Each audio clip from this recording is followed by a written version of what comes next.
Hello दोस्तों, नमस्कार। मैं कौशल शर्मा स्वागत करता हूं आपके अपने यूट्यूब चैनल स्टडी प्लेस पर। कैसे हैं आप सभी?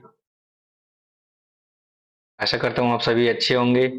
आज फिर मैं हाजिर हूं एक आपकी नई क्लास लेकर के हिंदी से संबंधित।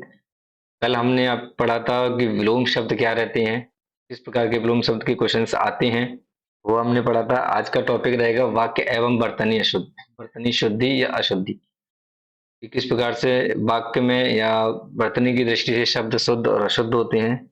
ये आज की कक्षा में हम पढ़ेंगे। तो क्लास को शेयर करें ज़्यादा से ज़्यादा, जिससे अधिक से अधिक छात्र यहाँ पर जुड़ सकें और क्लास को देख सकें, जिससे वे अपनी जो तैयारी चल रही है उसको जांच सकें कि कितना उनकी तैयारी चल रही है और कितनी करने की रिक्वायरमेंट। ठीक है, चलते हैं हम आज की क्लास स्टार्ट करते हैं। इससे पहले आपसे रिक्वेस्ट करना चाहूँगा कि अगर इस चैनल पर नए बने हुए हैं तो सब्सक्राइब कर लें और इस वीडियो को लाइक करना ना भूलें। आज के प्रश्न की ओर चलते हैं। आज का प्रश्न कहता है कि वाक्य शुद्ध क्या है, कौन सा वाक्य शुद्ध है। ये आपको जानकारी देनी है कि वाक्य कौन सा शुद्ध है। ये आंखों से देखी घटना है, आंखों देखी घटना है, आंखों द्वारा देखी गई घटना है, या आंखों द्वारा देखी सुनी घटना है। चार आपको ऑप्शन दिए गए हैं। चारों में आपको बताना है कि कौन सा ऑप्शन यहाँ पर आपका ठीक रहेगा। आंसर दें इस प्रश्न का। अगर आंसर की हम बात करें तो इस प्रश्न का अगर आंसर होना चाहिए, पहले आंसर की बात करें तो यहाँ पर ऑप्शन नंबर डी में देखें, देखी तो हो लेकिन सुनी नहीं होती, तो आंखों द्वारा देखी सुनी घटना, ये तो वैसे ही गलत हो जाएगा आपका ऑप्शन। ठीक है, यहाँ पर लिखा है यह आंखों द्वारा देखी गई घटना है। आंसर यही होता है कि आंखों द्वारा देखी गई घटना होती है, लेकिन आंखों का काम ही देखना है, तो यहाँ पर द्वारा लगाने की कोई यहाँ पर आवश्यकता नहीं, तो ये भी ऑप्शन गलत हो जाएगा। ऑप्शन नंबर बी देखते हैं। ऑप्शन नंबर बी कहता है कि आंखों देखी घटना है। अधिकतर हम यही कहते हैं, यही हमें सही भी लग रहा है, लेकिन अगला ऑप्शन नंबर ए भी देख लेते हैं। ऑप्शन नंबर दे कह रहा है कि आंखों से देखी घटना है। से या द्वारा एक ही चीज है। ठीक है, तो ये भी ऑप्शन आपका गलत हो जाएगा। तो यहाँ पर जो ऑप्शन होगा option number B is the right answer. यह आंखों देखी घटना है। ओके, यहाँ पर पूछा था कि वाक्य कौन सा शुद्ध है, तो यही आपका शुद्ध वाक्य होगा। अगले प्रश्न की ओर चलते हैं। अगला प्रश्न है कि इसमें भी शुद्ध वाक्य आपसे पूछा है क्वेश्चन नंबर टू में। क्वेश्चन नंबर टू में पूछा है कि आइंस्टीन के पास विलक्षण बुद्धि थी या आइंस्टीन के पास विचित्र बुद्धि थी। यहाँ पर तीसरा ऑप्शन है कि आइंस्टीन के पास अलौकिक बुद्धि थी या आइंस्टीन के पास दैवीय बुद्धि थी। आंसर करें। आप लोग कमेंट में आंसर नहीं कर रहे हैं, नहीं आप लोग कमेंट करके बता रहे हैं कि क्या क्या आपको क्लासेस में रिक्वायरमेंट है, क्या चेंजेस करवानी है। ठीक है, तो ये कमेंट ज़्यादा से ज़्यादा कमेंट करें, जिससे हमें समझ में आए कि हाँ आप लोगों को ये रिक्वायरमेंट है, ये चेंज करने की रिक्वायरमेंट है, तो हम चेंज करें। आप लोगों के अनुसार ही ये क्लास शुरू की गई है, आप लोगों के लिए क्लास शुरू की गई है। तो प्लीज़ आप लोग इसको सपोर्ट करें और ज़्यादा से ज़्यादा शेयर भी करें, क्लास को लाइक करना बिल्कुल ना भूलें। तो प्रश्न देखें, प्रश्न में यहाँ लिखा गया कि दैवीय बुद्धि है, तो दैवीय प्रकार की कोई बुद्धि होती नहीं है, यह आंसर वैसे ही कट हो जाएगा। ठीक है, अलौकिक बुद्धि भी नहीं होती है, अलौकिक बुद्धि हम नहीं कहते हैं। विचित्र बुद्धि और विलक्षण बुद्धि में थोड़ा सा आपको कंफ्यूजन होगा, लेकिन हम कहते हैं विचित्र बुद्धि। विचित्र के बाद जो शब्द यूज होगा वो आपको व्यक्तिवाचक हो सकता है। जैसे ये किस प्रकार का व्यक्ति, विचित्र प्राणी है, ऐसे कहते हैं ना हम लोग। अपने दोस्त लोग को कहते हैं यार ये समझ में नहीं आता, ये विचित्र प्राणी है। ठीक है, समझ नहीं आने वाला प्राणी, इस प्रकार से हम कह देते हैं। तो यहाँ पर ये बुद्धि के लिए उपयोग नहीं होगा। विलक्षण बुद्धि, बुद्धि जो होती है वो हमेशा प्रतिभावान बुद्धि होती है, विलक्षण बुद्धि होती है। तो इसका क्वेश्चन नंबर टू का आंसर हो जाएगा ए। ओके, अगले प्रश्न की ओर चलते हैं। अगला प्रश्न में भी शुद्ध वाक्य आपसे छांटने को कह रहा है कि कौन सा वाक्य शुद्ध है। शरतकालीन दिनों में चंद्रमा की शोभा देखने योग्य होती है। शरत काल के दिनों में चंद्रमा की शोभा देखने योग्य होती है। शरत काल में चंद्रमा की शोभा देखने योग्य होती है, या शरत काल में के दिनों में चंद्रमा की शोभा देखने योग्य होती है। लगभग आपको सारे के सारे क्वेश्चन एक जैसे ही दिख रहे हैं। ठीक है, ये प्रश्न R O A R O में प्रीवियस ईयर में पूछा गया प्रश्न है। आंसर करें कि चारों में कौन सा ऑप्शन आपको सही लग रहा हो। Option A, option B, option C या ऑप्शन डी। तो यहाँ पर जो आपका आंसर होगा वो ऑप्शन नंबर सी होगा।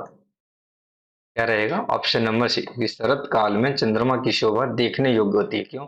ये दिनों में, अगर दिनों की बात करें तो दिन में तो चंद्रमा निकलता ही नहीं है, ये तो वैसे ही गलत हो जाएगा। और जब आप काल लगा रहे हैं तो दिन लगाने की आपको आवश्यकता ही नहीं है। ठीक है, ये दो चीजें यहाँ पर गलत हो रही हैं, इसीलिए ऑप्शन नंबर सी यहाँ पर बिल्कुल राइट होगा अकॉर्डिंग टू ऑप्शंस।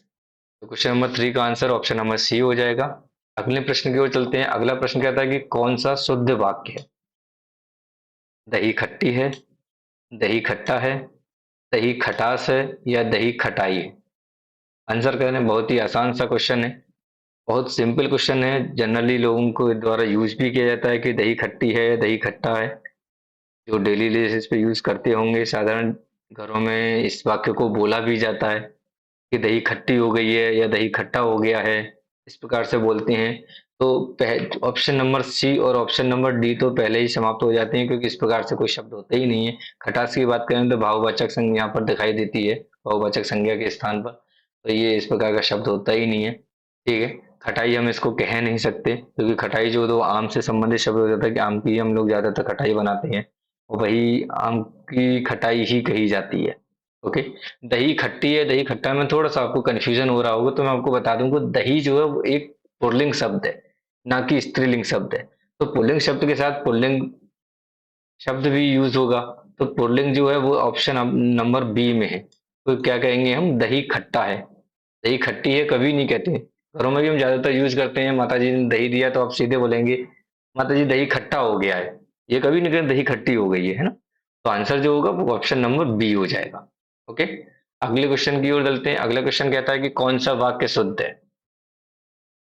प्रश्न को पढ़ें। Question option number A, option number B, option number C, option number D. Class को लाइक करना ना भूलें प्लीज, और ज्यादा से ज्यादा कमेंट करके हमें बताएं कि आपके अकॉर्डिंग क्लासेस में क्या चेंजेस रिक्वायरमेंट है, जो हम करें और आपको बेहतर कंटेंट आपको प्रोवाइड करा सकते हैं।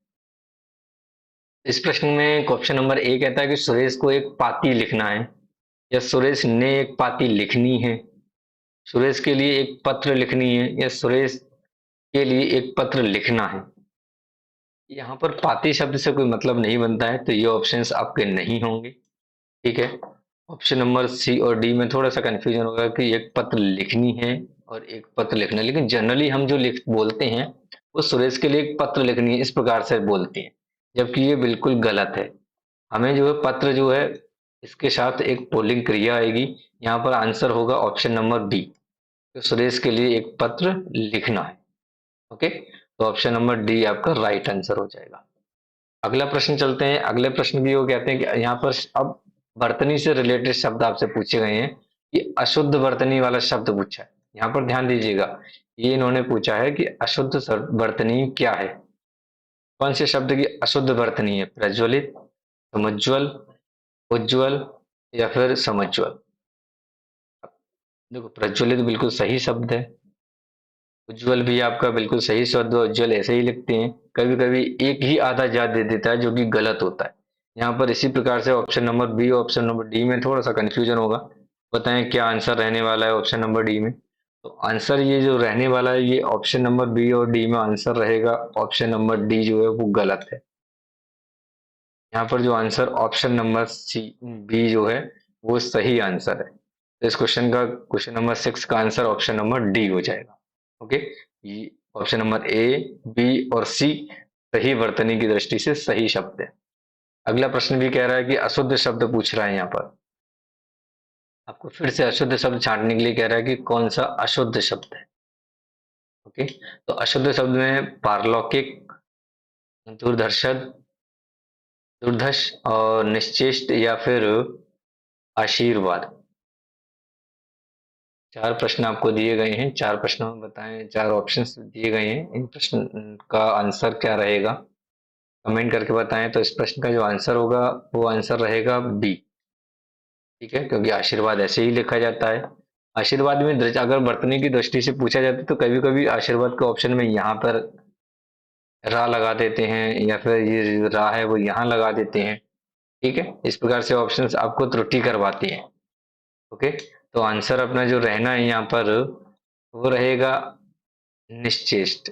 ये क्वेश्चन नंबर 7 का आंसर ये रहेगा। ओके, पारलौकिक बिल्कुल सही है, दूरदर्श भी बिल्कुल सही है, और आशीर्वाद भी बिल्कुल वर्तनी की दृष्टि से सही लिखा हुआ है। अगले प्रश्न की ओर चलते हैं। अगला प्रश्न कह रहा है कि शुद्ध वर्तनी वाला शब्द है। इस प्रश्न का आंसर दें कि शुद्ध वर्तनी वाला शब्द क्या रहेगा।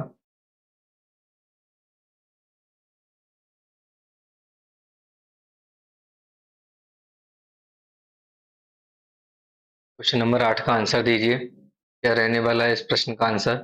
धोबिन ऑप्शन नंबर ए, धोबिनी option number B, option number D धोबीन और ऑप्शन नंबर सी धोबनी।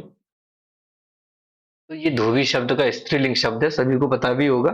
ये सारे के सारे प्रश्न जो मैं आपको करा रहा हूँ विगत वर्षों में पूछे हुए प्रश्न ही हैं और R O A R O के ही ये प्रश्न हैं। किसी और सब्जेक्ट के या फिर किसी और एग्जाम के क्वेश्चन नहीं करा रहा हूँ अभी मैं आपको। ठीक है, तो यहाँ पर जो आंसर हो जाएगा धोबी शब्द का स्त्रीलिंग धोबीन होगा, धोबिन होगा, धोबीन नहीं होगा, क्योंकि ज्यादातर लोग गाँव में धोबीन कहते हैं। ठीक है, तो इसको जो आंसर होगा उचित शब्द होगा धोबे। ओके, अगले प्रश्न की ओर चलते हैं। अगला प्रश्न शुद्ध वर्तनी वाला शब्द पूछ रहा है। Option number A Bhagirathi, option number B Bhagirathi, Bhagirathi या भागीरथी। ठीक है, चारों प्रश्न में चारों जो ऑप्शन दिए गए हैं। क्वेश्चन नंबर 9, जो क्वेश्चन नंबर 9 है इसका क्या आंसर रहेगा जल्दी बताएं। भगीरथी, भागीरथी, भगीरथी, भगीरथी या भागीरथी। तो ऑप्शन नंबर बी इसका करेक्ट आंसर रहेगा। ओके, क्वेश्चन नंबर 9 का option number B correct answer है। आज का लास्ट प्रश्न रहेगा क्वेश्चन नंबर 10, जो है शुद्ध वर्तनी वाला शब्द क्या है। आप आंसर करें, कमेंट करें। तब तक आपसे रिक्वेस्ट करना चाहूंगा कि आप लोग ज़्यादा से ज़्यादा इस क्लास को शेयर करें, लाइक करें और कमेंट में ज़रूर बताएं कि ये क्लास कैसी लगी। ठीक है, या क्या चेंजेस रिक्वायरमेंट हैं वो भी आप बताएं, इसके जिससे हम ज़्यादा से ज़्यादा बेहतर कंटेंट आपको प्रोवाइड करा सकें। तो क्वेश्चन नंबर 10 जो है शुद्ध वर्तनी वाला शब्द है, इसका आंसर आपको करना है गृहिणी, ऑप्शन नंबर बी बिरहणी, बिरहिणी या फिर बिरिहणी। इस प्रश्न का आंसर जल्दी से जल्दी बताएं। तो इस प्रश्न का जो आंसर रहेगा क्वेश्चन नंबर सी का जो आंसर है, ये रहेगा क्वेश्चन नंबर 10 का जो आंसर है ऑप्शन नंबर सी। ठीक है, बिरहिणी आंसर ये राइट आंसर है। ना बिरहणी हम लोग बोलते हैं, ना बिरहणी बोल सकते हैं, ना बिरहणी बोल सकते हैं। Okay, right answer. इसको आप दो पार्ट में पढ़ के इस प्रकार से पढ़ लीजिए, बिर और हिणी। ठीक है, जल्दी याद रहेगा आपको और कोई दृष्टि नहीं है इसमें देखने की। इस प्रकार से हम पढ़ सकते हैं। तो जो है दो पार्ट में आप देख सकते हैं, बिर और हिणी। ठीक है, तो इस प्रश्न का आंसर यही रहेगा। तो आज के लिए ये लास्ट क्वेश्चन था। तो आपसे रिक्वेस्ट करना चाहूंगा ज्यादा से ज्यादा इस जागों को शेयर करें, जिससे ज्यादा से ज्यादा छात्र इस क्लास से जुड़ें और अपनी तैयारी को जान सकें। तो आज के लिए इतना ही, आप लोगों से विदा लेना चाहूंगा। आज के लिए सिर्फ ये लास्ट क्वेश्चन था। बहुत बहुत धन्यवाद।